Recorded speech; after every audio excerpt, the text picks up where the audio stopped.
प्रदेश अध्यक्ष और पार्टी के एकमात्र विधायक अख्तरुल ईमान साहब हैं हमारे साथ। ये बताइए, पार्टी टूट गई, एकमात्र विधायक आप बचे, क्या कहेंगे? भले ही सदन में मेरी गिनती 1 हो गई है, लेकिन पार्टी नेता ही से नहीं, पार्टी जनता से बनती और बिगड़ती है। जनता आज भी मेरे साथ है, अभी इसके बाद भी मैं दौरा करके आया हूँ, और जनता का जो स्नेह प्यार मिला है और जो जनता जितने गुस्से में है इन लोगों की दगाबाजी की वजह से, हमारे यहाँ के लोगों का एक ही कहना है कि दल बदलने की अधिकार है, लेकिन तुमने मैंडेट हमसे लिया और अगर इस पार्टी को छोड़ना ही है, गलत है, तो रिज़ाइन करो, दूसरी पार्टी से लड़ के आओ। जिस पार्टी को कह रहे हो कि वो पार्टी बहुत ही अच्छी है, पार्टी का भविष्य अच्छा है, तो आप उस रिज़ाइन करो भाई, जीत के आ जाओ ना। लेकिन सवाल यह है तो जनता को धोखा दिया है, और धोखा देने वाले कभी भी सफल नहीं हो सकते। और मामला यह है कि मैं तनहा ज़रूर हूँ, जनता मेरे साथ है। तो दगाबाजी किसने किया, आपके विधायक या आरजेडी ने? दोनों बराबर के हैं, दोनों बराबर के हैं। शराब बनाने वाले और शराब पीने वाले दोनों अपराधी हैं, तो दोनों अपराध तो दोनों ने मिलकर किया है। विधायक हमारे बिक गए और उसने खरीद लिया, और उसने खरीदा ही नहीं, सिर्फ खरीदी और बिकने का बात होती तो अलग बात होती। अभी सरकार भी नहीं बन रही है, और जहाँ तक मामला सरकार के बनने का था, तो आप देखेंगे कि शुरू दिन से ही जिन दिनों सरकार बनने की बात आ रही थी, तो आदरणीय लालू प्रसाद यादव जी ने मुझे फ़ोन किया, मेरे नेता को फ़ोन किया, मेरे नेता से उनकी बात नहीं हो पाई तो मुझे बार बार कहा। तो मैंने कहा कि सर, पुराना रिश्ता आपसे मेरा है और मैं इस हिसाब से मशवरा कर लेता हूँ, मैं बहरहाल आपके साथ हूँ। अभी हिसाब से मैंने मशवरा किया, वैसे साहब ने कहा कि उनको कहिए मेरा सलाम कहिए, और उनके आंकड़े पूरे होते हैं तो हम बगैर किसी शर्त के साथ उसके साथ शामिल होंगे। कोई हमको मंत्रालय भी नहीं चाहिए, हम बिला शर्त उनका साथ देंगे अगर उनकी हुकूमत बनती है। तो बहरहाल ये आंकड़े पूरे नहीं कर पाए, सरकार वो नहीं बना पाए। सदन में स्पीकर का मामला हुआ, हम उनके साथ खड़े रहे, मुद्दों पर साथ खड़े रहे। अभी 1 महीना पहले तकरीबन होगा, आदरणीय लालू प्रसाद जी की सेहत खबर जानने के लिए गए, इत्तेफाक से तेजस्वी जी भी वहाँ थे, और दोनों को कहा कि भाई हम लोग तो आपके अच्छे भविष्य की कामना करते हैं, लेकिन हमारे पार्टी के तोड़ने का क्यों प्रयास आप लोग कर रहे हैं? मतलब आपको पहले से एहसास था कि आपकी पार्टी को तोड़ा? खबर भी थी, मेरे नेता को भी खबर थी, बुलाया गया, समझाया गया, है ना।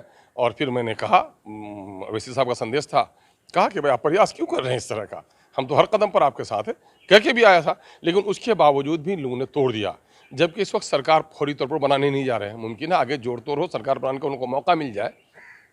लेकिन ये विधायक के जाने का गम तो अपनी जगह पर है क्षेत्र के लोगों को, लेकिन उससे ज़्यादा अगर भाजपा तोड़ लेती हमारे लोगों को, क्योंकि भाजपा नहीं चाहती है अल्पसंख्यकों का विकास, लेकिन लालू जी हमेशा कहते रहे हैं, दलितों, वंचितों, शोषितों उठो, अकलियत के लोग उठो, आगे बढ़ो, सत्ता के शिखर पर पहुंचो।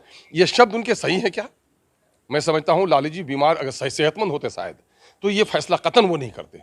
शायद मैं समझता हूँ कि उस वक्त उनके फैसला करने की ताकत नहीं रही वो, और तेजस्वी जी के लोग इर्द गिर्द जो लोग रहे हैं, इन लोगों ने ये साजिश की है कि साहब अल्पसंख्यकों के दरमियान में लीडरशिप पिन अपने न दो, है ना।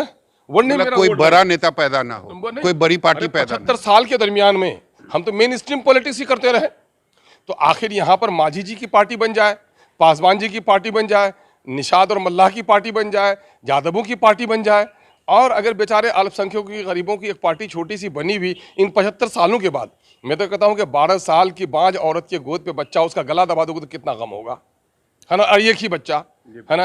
अकलियतों की कोई दूसरी पार्टी नहीं थी। 75 सालों के दरमियान में पहली इंडिपेंडेंट वॉइस माइनॉरिटीज़ की अपनी पार्टी के जरिए से असेंबली में पहुंची, और उसका गला दबा दिया राजद के लोगों ने। ये उम्मीद तो उनसे बहरहाल नहीं थी। तो इसके माने ये है कि राजद के लोग चाहते हैं कि माइनॉरिटी का वोट मेरा रखेल बन करके रहे, माइनॉरिटी के दरमियान में कोई लीडरशिप जन्म नहीं ले। तो क्या सबक सिखाने की काम करेगी आने वाले चुनाव में आरजेडी को? हम किसी को सबक क्यों सिखाने जाएंगे? हम तो कभी सत्ता के वो नहीं रहे हैं कि सत्ता बनाने की शक्ति हमारे दरमियान में है। हम न मंत्रालय की कुर्सी की तरफ देखते हैं, न कोई मुजरिमाना आपराधिक कोई सपना ख्वाब देखते हैं कि हम मुख्यमंत्री और प्रधानमंत्री बन जाएंगे। हम तो इस देश में रहना चाहते हैं, घुल मिल कर रहना चाहते हैं। ये कि मैं टैक्स देता हूँ, मुझे विकास में हिस्सा दो। दूसरी ये बात है कि संविधान ने जो हमें अधिकार दिया है, वो संवैधानिक अधिकार, नागरिकता का जो अधिकार हमको प्राप्त है, उसके साथ जीने दो। उसी के लिए हमारी पॉलिटिकल पार्टी है, उसके लिए हम प्रयास कर रहे हैं। बहरहाल मैं समझ रहा था कि इनके साथ मिलकर चलना चाहिए, लेकिन इन्होंने अलग राह दिखा दी है। तो अब बिहार के दूसरी जगहों पर भी जाकर हम अपनी जगह तलाश करेंगे। हमारे लोग काफ़ी, हर जिले में संगठन हमारा खड़ा हो रहा है, हम लोग अपना प्रयास करेंगे। आपने अभी थोड़ी देर पहले कहा कि आपके विधायक बिक गए, यानी आपको लगता है कि ये विधायक जो शामिल हुए, आपके जो टूटे हैं, आपकी जो पार्टी टूटी है, उसमें पैसे का खेल हुआ है? यकीनन, यकीनन। ये लोग तो पहले भी कहते रहे, हमें लोगों ने कहा भी कि साहब हाँ दाम लगा रहा है, हम लोगों ने कुछ ऊंची बोली रखी है हटाने के, लेकिन ना आए। तो पूरे तौर पर लोग मुसल्लत कर दिए गए थे उन पर, है ना। 2-3 लड़के उन पर छोड़ दिए गए थे। ये सुबह शाम उठते हैं, बैठते हैं, सफ़र में आते जाते हैं, पार्टी की तरफ से उन पर लगा दिया गया था। तो बहरहाल कोई गम नहीं है हम लोगों को। शुरू दिन में भी आपने देखा होगा, हम किसी कोई चिंता नहीं करते। बहरहाल ऐसे लोग जो लोग धोखा दे सकते हैं अपने समूह को, जो लोग लोगों का विश्वासघात कर सकते हैं, ऐसे लोग अगर हमारे यहाँ से चले गए हैं तो उसके जाने का कोई गम नहीं है। तो अब तो तेजस्वी मुख्यमंत्री बन जाएंगे ना? अब भाई बन जाए, उनके भाग में है तो बन जाए।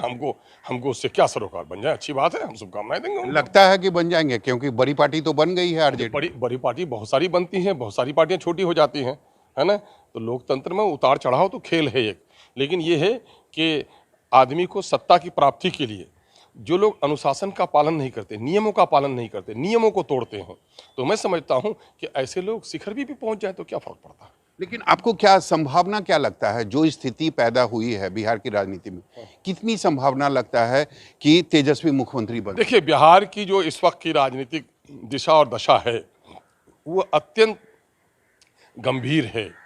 लोग कुर्सी बचाने में, कुर्सी पाने में पूरी लड़ाई, पूरी शक्ति, चाहे अपोजिशन के लोग हों चाहे सत्ता पक्ष के लोग हों। सत्ता पक्ष के लोग कुर्सी बचाने के लिए, अपोजिशन के लोग कुर्सी पाने के प्रयास में लगे हुए हैं।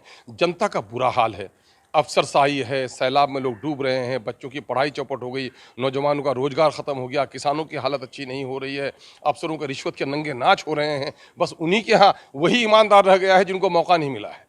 इनके तमाम तरह अफसरों के यहाँ देखिए करोड़ों की संपत्तियां मिल रही हैं। आप अपने पार्टी के प्रदेश अध्यक्ष भी हैं, राजनीति को अच्छी तरीके से समझते भी हैं।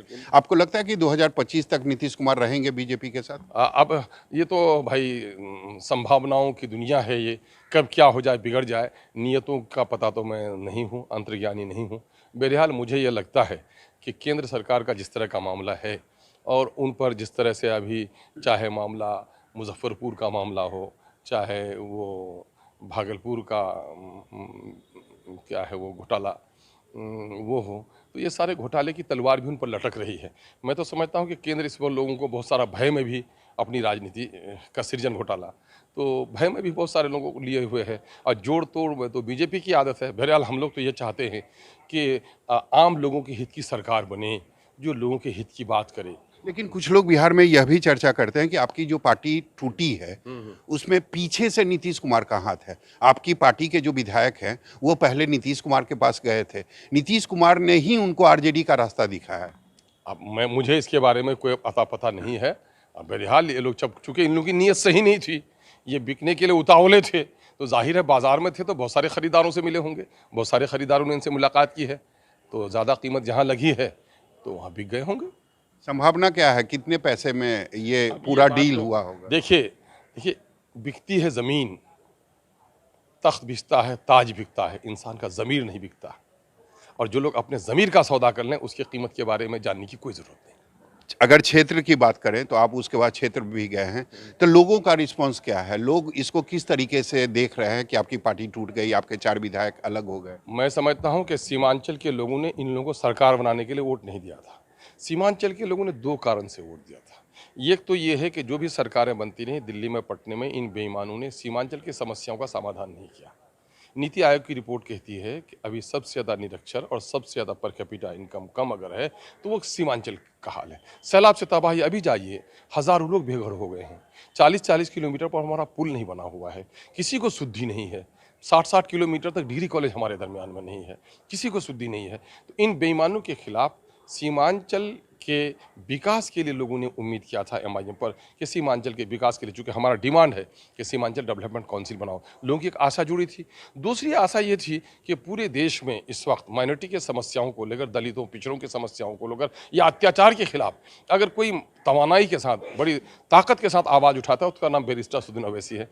तो बैरिस्टर असदुद्दीन अवैसी की पार्टी ये है, तो लोग इस पर विश्वास किए थे कि उनके सहारे हमारे बिहार में कम से कम अपना एक नेतृत्व जन्म लेगा, अपनी एक नुमाइंदगी हुई पॉलिटिकल। और 75 साल के बाद पहली बार माइनॉरिटी के लोगों की बनी हुई एक पार्टी, माइनॉरिटी जिसका अध्यक्ष हो। पार्टी तो उसे किसी जात मजहब का नहीं होता, हम तो सबके लिए काम करते हैं। पहली बार किसी पार्टी जो माइनॉरिटी के लीडरशिप में हो, पहली बार 75 सालों में असेंबली में आई, और ये आवाज़ हमारी लोगों को अच्छी नहीं लगी और लोगों ने गला दबा दिया हमारा। और मैं तो कहता हूँ बीजेपी के लोग अगर दबाते, मुझे उतना गम नहीं होता कि बीजेपी के लोग अल्पसंख्यक विरोधी तो हैं ही, लेकिन वो राजद जो अल्पसंख्यकों के हित की बात करती रही उसको ये बर्दाश्त न हुआ। यानी ये है कि माइनॉरिटी के वोट को रखेल बना के रखो, इनके दरमियान में कोई राजनीतिक शक्ति पैदा होने न दो। किसी ने मेरा बाजू काटा, किसी ने मेरा जानू काटा, किसी ने मेरा थैला चौड़ाया और किसी ने मेरी गर्दन मरोड़ दी है। फैसला आप कीजिए, सबसे बड़ा दुश्मन मेरा कौन है। सबसे बड़ा मेरा दुश्मन कौन है? सबसे बड़ी बात है कि अगर ओवैसी की पार्टी को बीजेपी तोड़ती तो ज्यादा दुख नहीं होता, लेकिन सबसे ज्यादा दुख इस बात का है कि अल्पसंख्यकों की यह जो पार्टी है, जो पहली बार 75 सालों के बाद जिसके 5 विधायक जीत कर आए थे, उसे आरजेडी ने ही तोड़ा, जो अल्पसंख्यकों की हितैषी होने की बात करती है।